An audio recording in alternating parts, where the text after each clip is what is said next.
Last turn पे हम लोगों ने एक एल्गोरिज्म देखा था और उस एल्गोरिज्म का इस्तेमाल हम लोग कर रहे थे ये जानने के लिए कि अगर अपने पास n आइटम्स दिए गए हैं तो उस n आइटम में सबसे बड़ा आइटम कौन सा है या सबसे छोटा आइटम कौन सा है। तो मैंने वहाँ पे एक थ्योरम भी आप लोगों को बताया था कि अगर n आइटम्स हैं और हमें मैक्सिमम या मिनिमम एलिमेंट्स को फाइंड आउट करना है, लार्जेस्ट या स्मॉलेस्ट को फाइंड आउट करना है, तो उस केस में हमें n-1 कंपैरिजन की जरूरत पड़ेगी।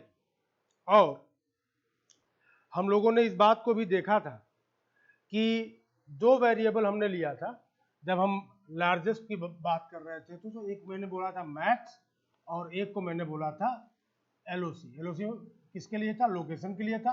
और मैक्स किसके लिए था? तो मैक्स जो था वो लार्जेस्ट आइटम के लिए था। तो हम लोगों ने एक एजम्पशन लिया हुआ, ठीक है। और उसके बाद से हम लोगों ने दो केसेस देखे थे, असेंडिंग ऑर्डर और डिसेंडिंग ऑर्डर का, और वहां पे हम लोगों ने इस बात को डिस्कस किया था कि एग्जैक्टली कब नंबर ऑफ कंपैरिजंस ज्यादा होंगे, ठीक है।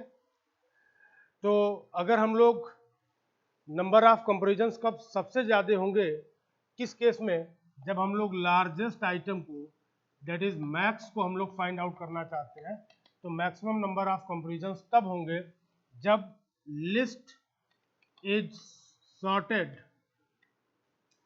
Into ascending order. और मिनिमम नंबर ऑफ कंपैरिजन कब होंगे? जब लिस्ट हमारी सॉर्ट होगी किसमें? तो डिसेंडिंग ऑर्डर में। इस बात को हम लोगों ने देखा था।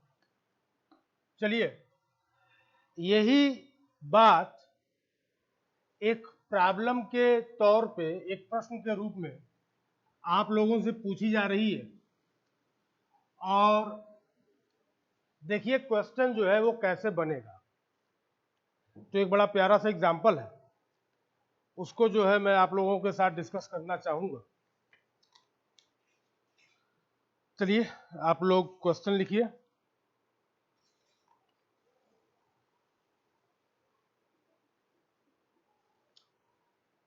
consider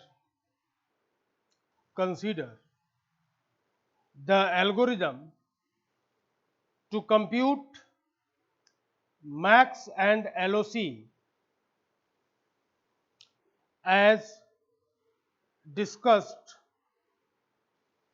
in the past.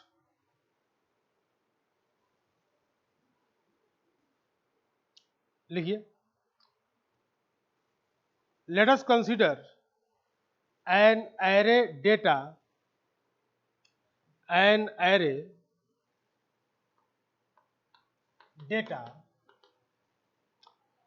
with n elements आगे consider the complexity function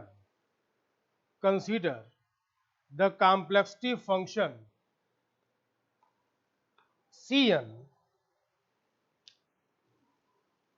which measures the number of times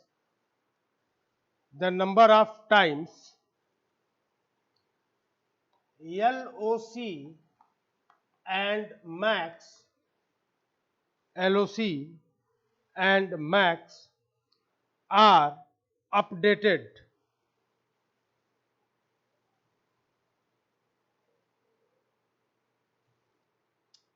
अब यहां पे तीन क्वेश्चन पूछा जा रहा है। Question number A, describe and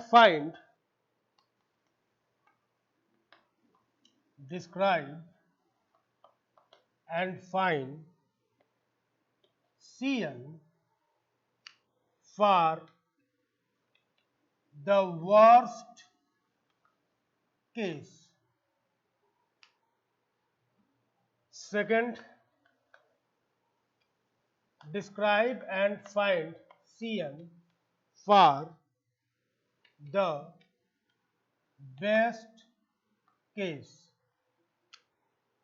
और तीसरा क्वेश्चन क्या है, find Cn for the average case when n equals to 3, assuming all arrangements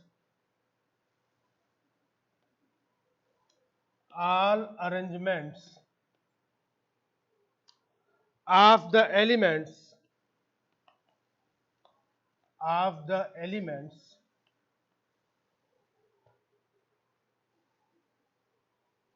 in data are equally likely.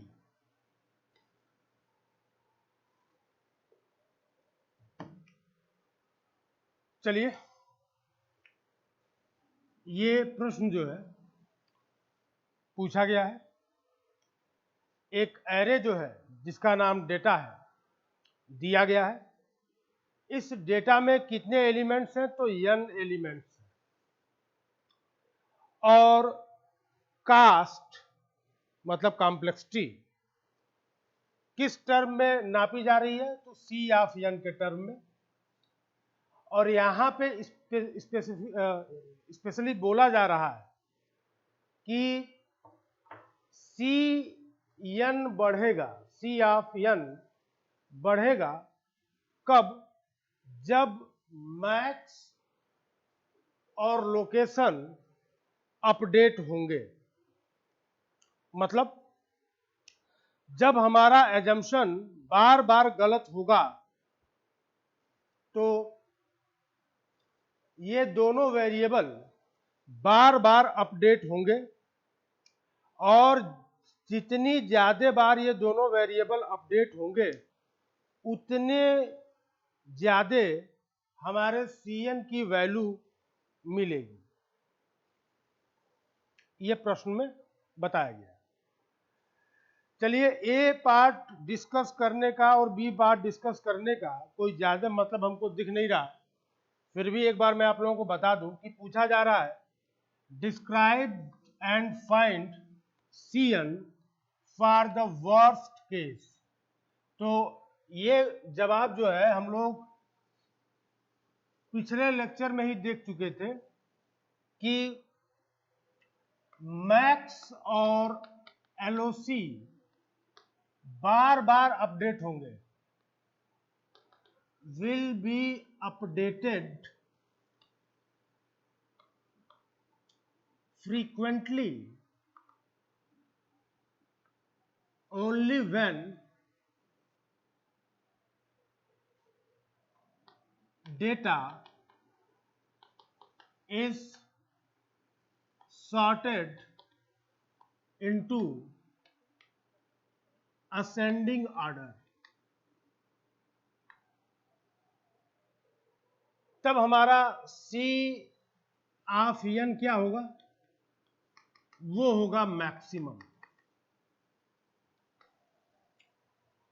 और this is the answer for first part.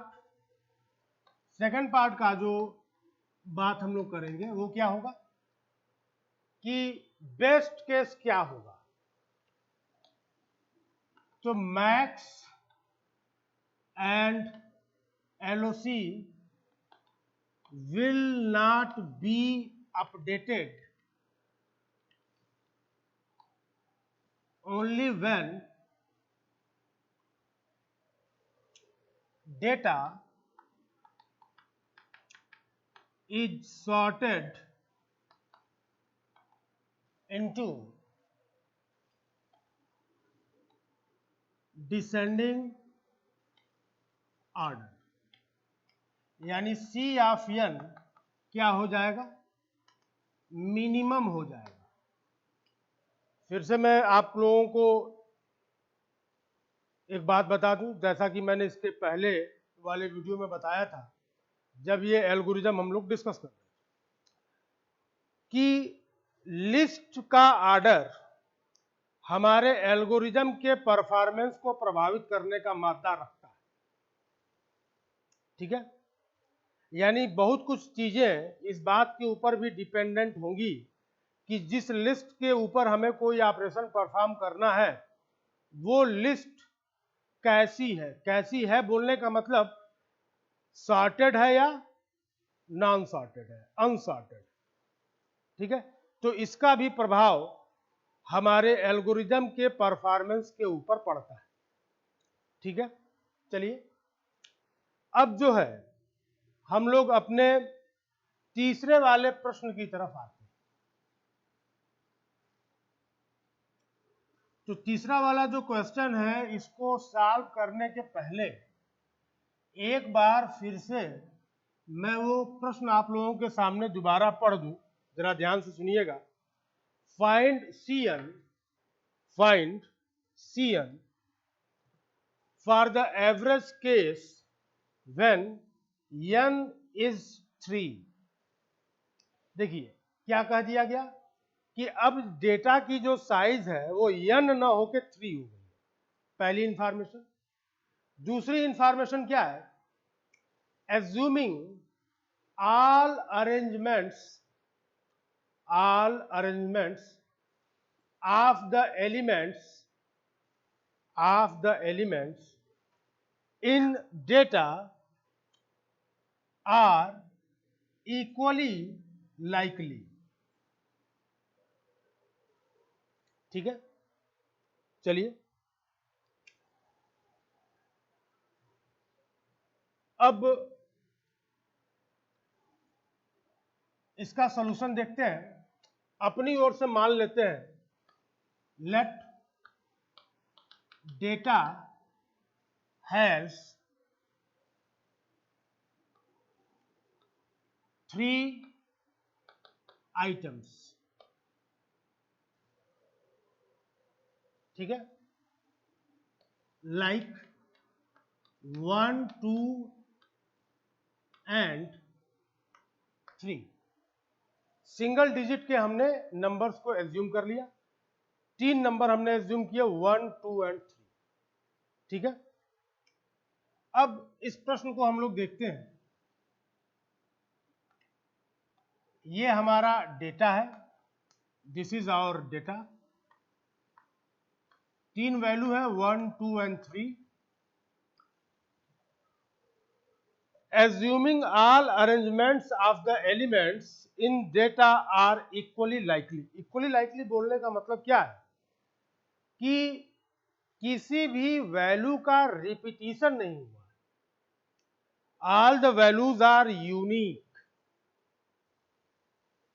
ठीक है, चलिए अब अगर अपने पास 3 वैल्यूज हैं 1, 2 एंड 3, तो हम लोग कितने पॉसिबल परम्यूटेशन बना सकते हैं? 1, 2 एंड 3। अगला क्या होगा? 1, 3, 2। तीसरा क्या होगा? 2, 1, 3। चौथा क्या होगा? 2, 3, 1। पांचवा क्या होगा? 3, 1, 2। और छठा क्या होगा? 3, 2, 1। बात समझ में आ रही है? अगर मेरे पास 3 नंबर हैं 1, 2 एंड 3, तो इनको हम लोग 6 तरीके से देख सकते हैं। क्रम क्या होगा? पहला क्रम 1, 2, 3। दूसरा 1, 3, 2। तीसरा 2, 1, 3। 2, 3, 1। 3, 1, 2 और 3, 2, 1। ठीक है, यही 6 पॉसिबल परम्यूटेशन हमको मिलेंगे। चलिए अब जो है हम लोग अपने ये जो 6 परम्यूटेशन है इनको हम लोग एक एक करके कंसीडर करते हैं।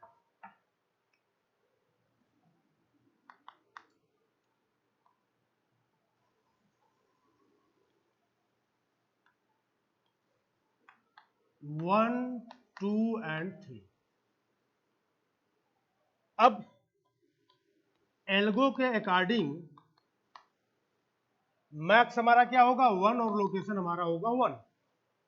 ध्यान दीजिए, अब जब हम यहां आएंगे तो ये दोनों पहली बार क्या होंगे अपडेट होंगे, और फिर जब हम लोग यहां आएंगे तो ये दूसरी बार अपडेट होंगे। यानी पहला परम्यूटेशन अगर हम लोग कंसीडर करेंगे तो नंबर ऑफ अपडेट या अपडेशन कर लेते हैं विथ 2। चलिए दूसरा परम्यूटेशन देखते हैं। दूसरा परम्यूटेशन है 1, 3 and 2। एल्गो के अकॉर्डिंग एजम्पशन के अकॉर्डिंग पहला आइटम ही मैक्स होगा और लोकेशन हमारा 1 हो जाए। आइए यहां पे जब हम लोग सेकेंड इंडेक्स पे आएंगे तो हमारा मैक्स और लोकेशन एक बार चेंज होगा, यहां पे बिल्कुल चेंज नहीं होगा। तो नंबर ऑफ अपडेशन इज 1। चलिए अब हम लोग तीसरे परम्यूटेशन पे आए 1, 2 and 3। तो आइटम क्या होंगे 2, 1 and 3। रूल के अकॉर्डिंग मैक्स इज 2 और लोकेशन इज 1। यहां पे अपडेट नहीं होगा बट यहां पे अपडेट होगा। मैक्स और एलओसी यहां पे अपडेट होंगे। अब मैंने यहां पे लिखा नंबर ऑफ अपडेशन इज 1। चलिए जगह की थोड़ी कमी है इसलिए हम इनको हटा रहे हैं। 1, 2 और 3 इनको हम लोग देख चुके थे। चलिए पहले परम्यूटेशन में नंबर ऑफ अपडेट इज 2। दूसरे के केस में नंबर ऑफ NOU इज 1। तीसरे के केस में NOU इज 1।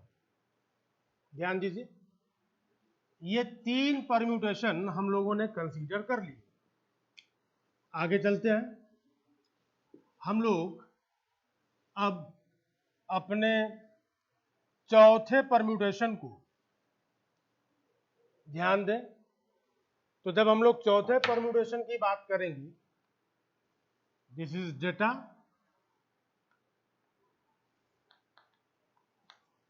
1, 2 and 3। तो क्या है 2, 3 and 1। ध्यान दीजिए this is max is 2 and LOC is 1।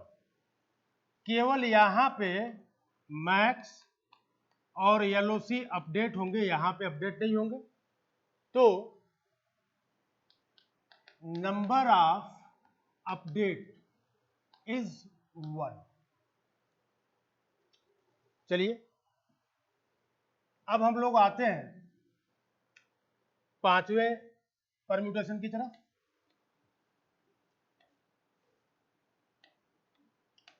1, 2 and 3, 3, 1 and 2। assumption max is 3, LOC is 1। Max न तो यहां पे अपडेट होगा न तो यहां पे अपडेट होगा। यानी पांचवें वाले केस में NOU क्या हो जाएगा 0 हो जाएगा। चलिए छठा वाला केस देखते हैं। तो छठे केस में क्या होगा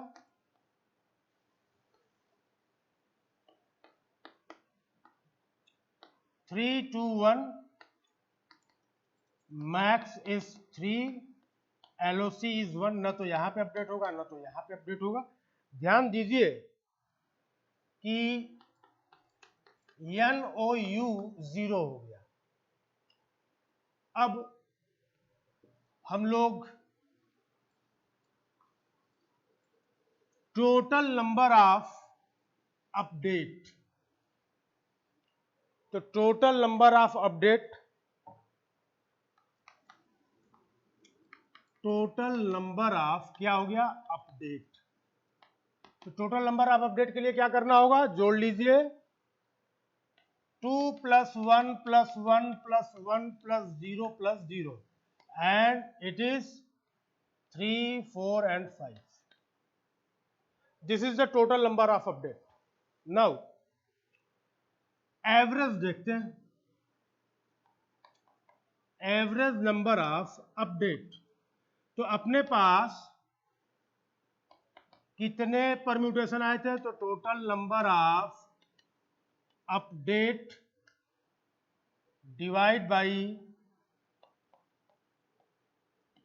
टोटल नंबर ऑफ परम्यूटेशन।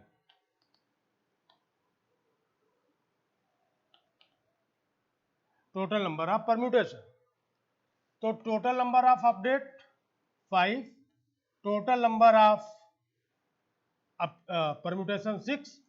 तो एवरेज के केस में, एवरेज केस के केस में आंसर क्या आएगा, तो Cn की जो वैल्यू आएगी किसमें, एवरेज में, इट इज 5/6।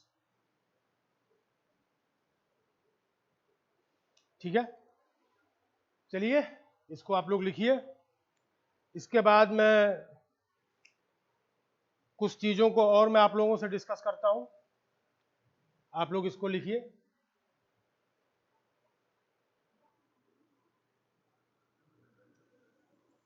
तो इसके बाद जो है आप लोगों को हम दो जो है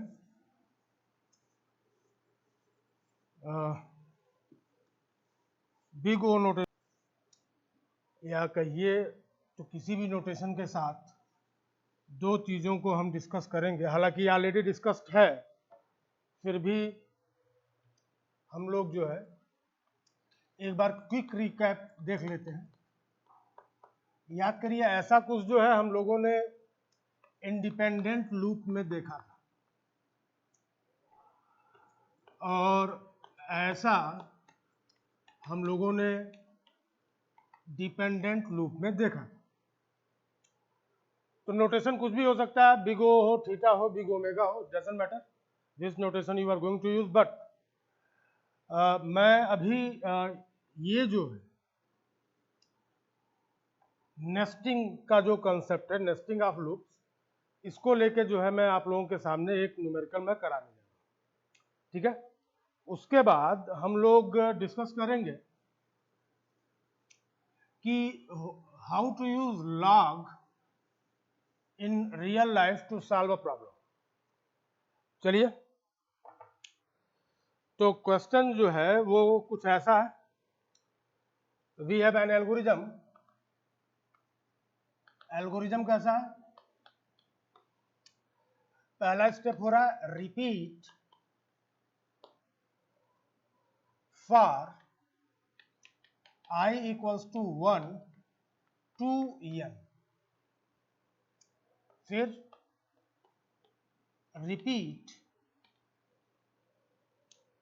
for j equals to 1 to n, third one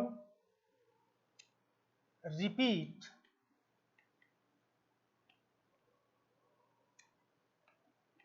for k equals to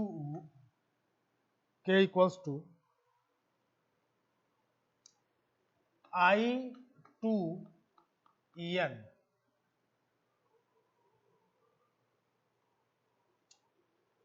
Basically, it is not I, it is 1 from k is equal to 1 to n। चलिए, फोर्थ में है मॉड्यूल ए, फिर एंड ऑफ स्टेप 3 लूप, फिर end of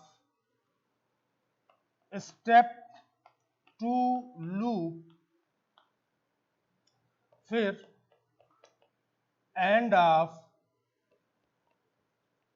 step 1 loop and fifth one is exit. चलिए हम लोग इस problem को सॉल्व करें। देखिए इंडेंशन कैसे इंडेंट हो रहा है, तो यहां पे एक स्पेस, फिर कुछ ऐसे, फिर कुछ ऐसे। इसका मतलब क्या हुआ, this is outer most loop, outer most, दूसरा वाला हो गया इनर लूप, और तीसरा हो गया इनर मोस्ट। देखिए यहां पे आपको नेस्टिंग ऑफ लूप जो है दिख रहा है। कहा यह जा रहा है कि ये जो मॉड्यूल ए है ये जब भी एग्जीक्यूट होगा it will consume C cost. Now question arises, what is the overall complexity of this algorithm. ठीक है, चलिए यहां पे जो लूप है वो नेस्टेड है। आई की हर एक वैल्यू के लिए जे एन बार चलेगा और जे की हर एक वैल्यू के लिए के एन बार चलेगा, और के की हर एक वैल्यू के लिए मॉड्यूल ए एग्जीक्यूट होगा, और जब एक बार एग्जीक्यूट होगा तो it will take C cost. Now हम लोग इस चीज को ऐसे लिख सकते हैं, i equals to 1 to n sigma j equals to 1 to n sigma k equals to 1 to n फिर सी। अब देखिए ये क्या हो जाएगा, सी एन क्यूब। दूसरे शब्दों में अगर आप देखना चाहें तो इसकी कॉम्प्लेक्सिटी क्या हो जाएगी, बिग ओ ऑफ एन। इसकी कॉम्प्लेक्सिटी क्या हो जाएगी, बिग ओ ऑफ एन, और इस इनर मोस्ट की भी कॉम्प्लेक्सिटी क्या हो जाएगी, बिग ओ ऑफ एन। तो ओवरऑल अगर कॉम्प्लेक्सिटी देखा जाए तो क्या हो जाएगा, big O of n into big O of n into big O of n into C. ये क्या हो जाएगा, n square n cube C. ठीक है, और यहां पे भी क्या निकल के आ रहा है, एन क्यूब सी। देखिए मैंने यहाँ पे स्मॉल एन लिया हुआ है, हालांकि ये कैपिटल एन होना चाहिए जिसको मैंने यहाँ पे करेक्ट किया हुआ है। ठीक है, तो कोई इसमें बहुत बड़ी बात नहीं है। ये जो प्रॉब्लम था वो किस कंसेप्ट के ऊपर बेस्ड था, तो नेस्टिंग के ऊपर बेस्ड था। ये लूप कितनी बार चल रहा है, big O of n time, ये big O of n time, और ये बिग ओ ऑफ एन। हर एक loop big O of n time चल रहा है। ठीक है, और मॉड्यूल ए जब एग्जीक्यूट होगा तो सी कास्ट लेगा, तो क्या हो जाएगा, इसको चाहे तो आप ऐसे लिखिए, ठीक है, और चाहे तो आप इसको ऐसे लिख लीजिए, C into big O of n cube. बात एक ही है। ठीक है, तो ये एक न्यूमेरिकल रहा बेस्ड ऑन दिस कंसेप्ट, आप लोग इसको लिख लीजिए। फिर हम लोग आगे चलते हैं, एक प्रॉब्लम देखा जाए, और इस प्रॉब्लम में वी विल सॉल्व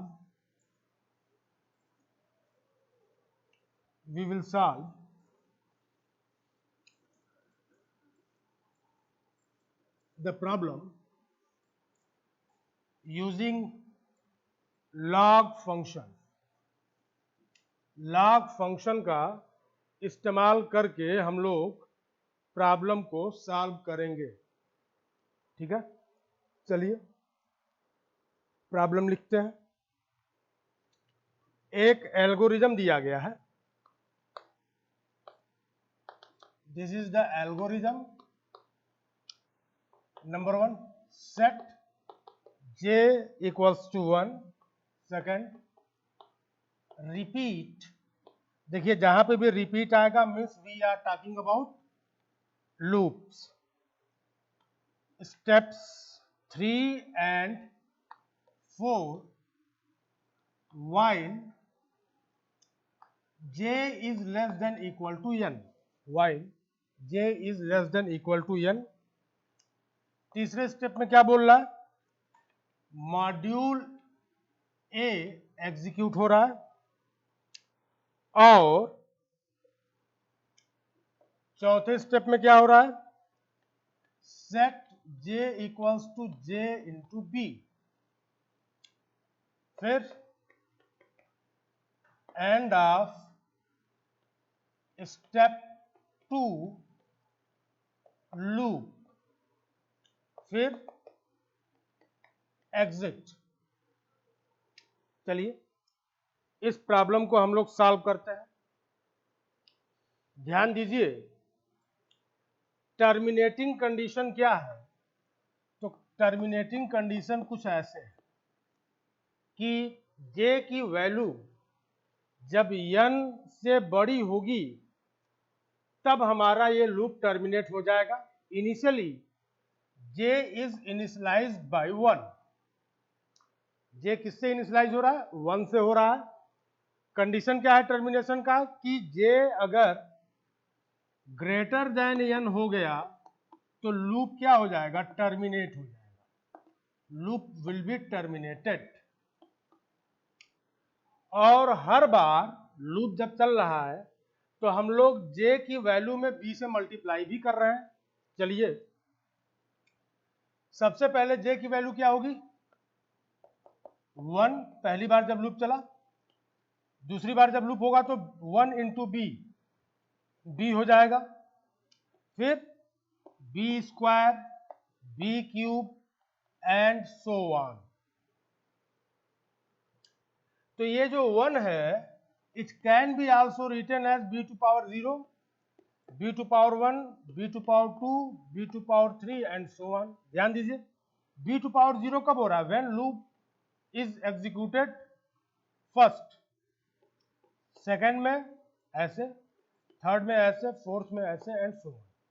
यानी पहली बार चल रहा है तो 0 हो रहा है, दूसरी बार 1 हो रहा है, तीसरी बार 3, चौथी बार सॉरी पहली बार 0, दूसरी बार 1, तीसरी बार 2 और चौथी बार 3, पांचवी बार 4 एंड सो ऑन। यानी हम लोग कुछ ऐसे देखें तो j की वैल्यू क्या हो रही है, b माइनस 1, कब, ith इटरेशन पे, ith इटरेशन पे। चलिए इस बात को मैं ऊपर लिखता हूं, ith इटरेशन पे, ith इटरेशन पे b की वैल्यू क्या हो जाएगी, j की value b to power i minus 1। ठीक है, चलिए मान लेते हैं कि ये लूप जो है x बार चलेगा। Let loop executes up to x times. तो j की वैल्यू क्या हो जाएगी, b to power x minus 1, और j की जो आखिरी वैल्यू होगी वो n के बराबर होगी। j की जो आखिरी वैल्यू होगी वो किसके बराबर होगी, n के बराबर होगी। एंड j जब 1 n हो जाएगा, n तो लूप हमारा आखिरी बार चल रहा होगा, उसके बाद से तो फिर कंडीशन क्या हो जाएगी, j is greater than n। तो b to power x minus 1 is n। दोनों साइड का लॉग ले लेते हैं, taking log of both side. चलिए दोनों साइड का लॉग लेते हैं,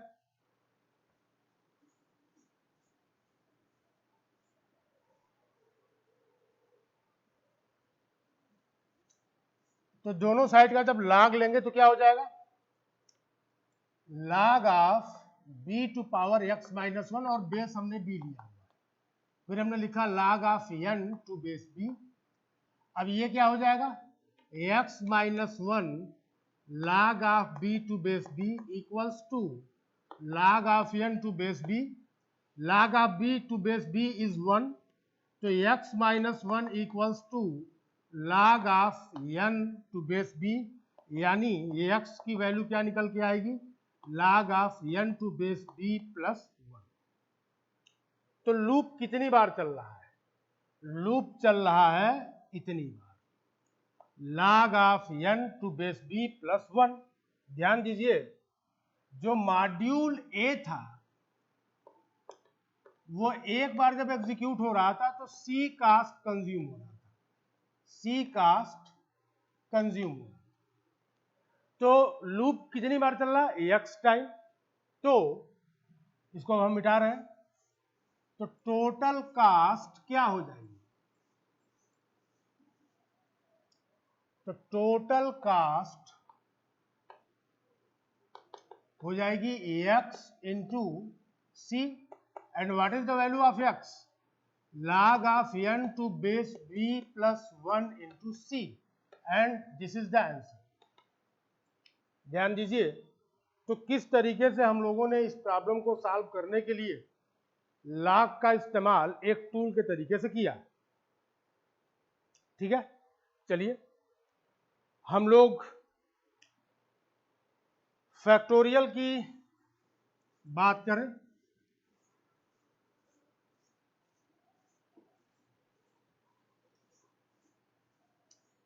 और फिबोनाची नंबर की बात।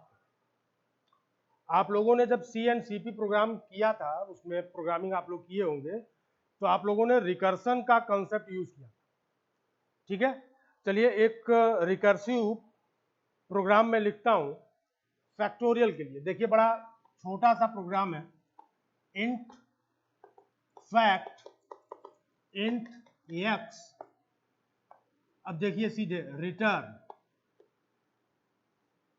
x इक्वल्स टू 0, तो क्या रिटर्न करिए? 1, else x into fact of x minus 1। This is the recursive code to compute factorial of a number. हम लोगों को पता है factorial of 0 is 1, negative number का फैक्टोरियल डिफाइन नहीं होता है।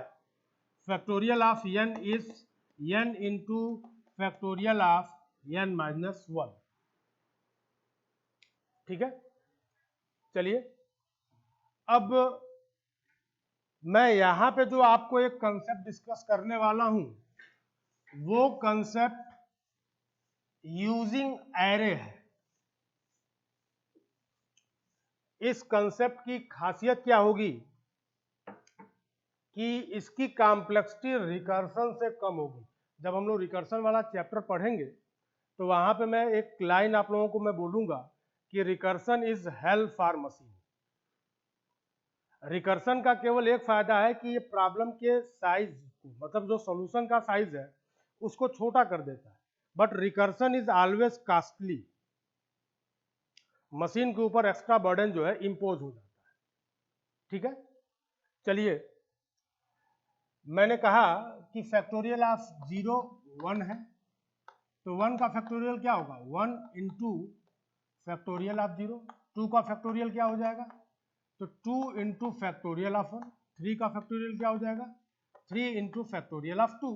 चलिए मैं यहां पे एक एरे ले रहा हूं और एरे की साइज मैंने ले ली है 6। देखिए, और 0 1 2 3 4 5, 0 से लेकर 5 6 हो गया। मैंने एक एरे लिया फैक्ट, मैं कुछ ऐसे डिक्लेयर कर रहा हूं, सी का डिक्लेरेशन इंट फैक्ट 6। ठीक है, चलिए मैंने कहा कि फैक्ट ऑफ 0 को मैंने 1 से इनिशियलाइज कर दिया, इट इज इनिशियलाइज्ड बाय 1। अब मुझे 1 2 3 4 एंड 5 का फैक्टोरियल क्या करना? कंप्यूट करना। ठीक है, चलिए इसका मैं एक बड़ा छोटा सा तरीका मैं आपको दिखाता हूं। For i equals to 1, i less than equal to 5, i plus plus, और मैंने क्या लिखा है कि fact of i equals to fact of i minus 1 into i।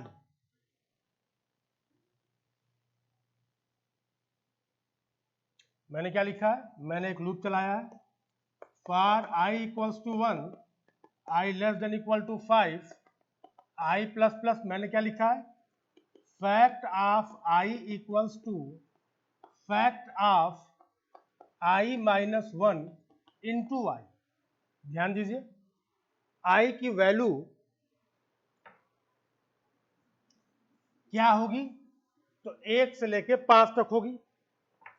चलिए, तो i की वैल्यू 1, 2, 3, 4 एंड 5, तो 1 के लिए क्या हो जाएगा, fact of i minus 1 into i, तो fact of i minus 1 that is fact of 0, fact of 0 मतलब 1 इंटू 1, इट इज 1, 1 आ गया।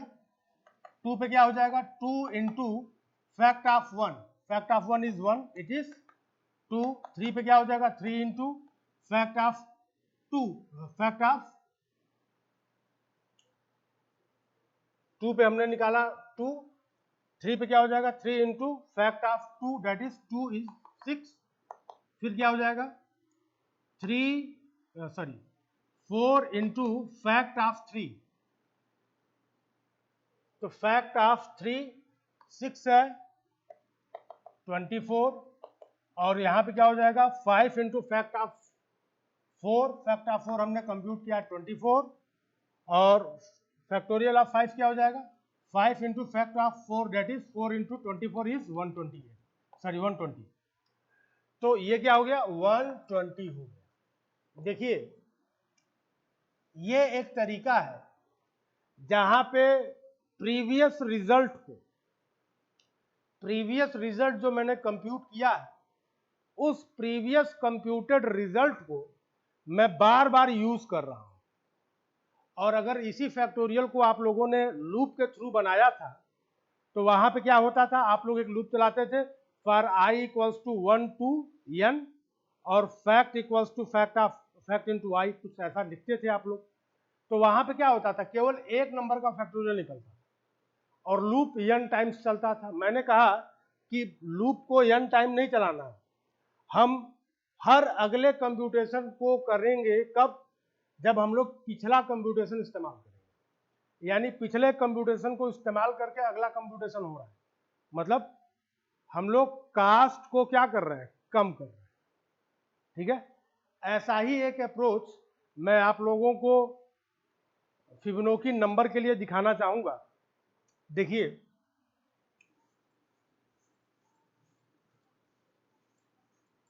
ये जो कंसेप्ट है इसको बोलते हैं डायनेमिक प्रोग्रामिंग। ठीक है, डायनेमिक प्रोग्रामिंग में क्या होता है कि जो हमारे इंटरमीडिएट रिजल्ट्स होते हैं उनको हम लोग फ्यूचर के लिए यूज करते हैं।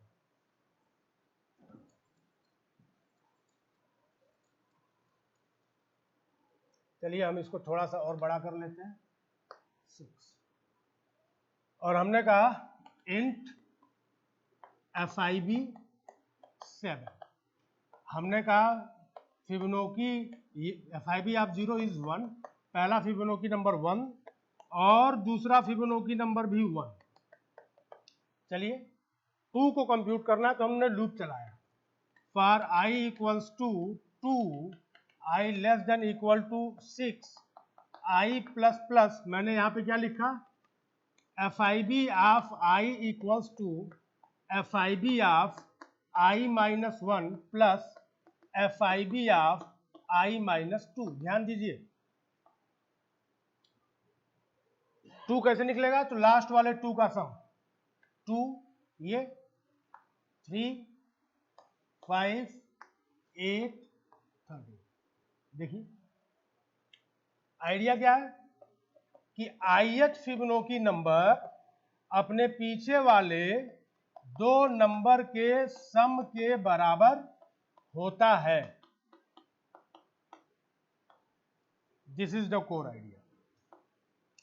और यहां पे हमने क्या किया, जो प्रीवियस रिजल्ट था उस प्रीवियस रिजल्ट को हमने स्टोर करके रख लिया, और बार बार पुराने रिजल्ट का इस्तेमाल हम लोग नई वैल्यू को जनरेट कराने के लिए कर रहे हैं। इट इज लेस कॉस्टली, क्यों, क्योंकि जो भी पुराना हम लोगों ने काम किया था वो हमारे लिए वेस्ट नहीं। ठीक है, चलिए इस तरीके से जो कॉम्प्लेक्सिटी वाला चैप्टर हम लोगों ने स्टार्ट किया था, वो कॉम्प्लेक्सिटी वाला चैप्टर यहाँ पे आके खत्म होता है। ठीक है, इससे रिलेटेड कुछ प्रॉब्लम्स जो गेट में पूछे गए हैं उनका मैं एक सेशन में अलग से लूँगा।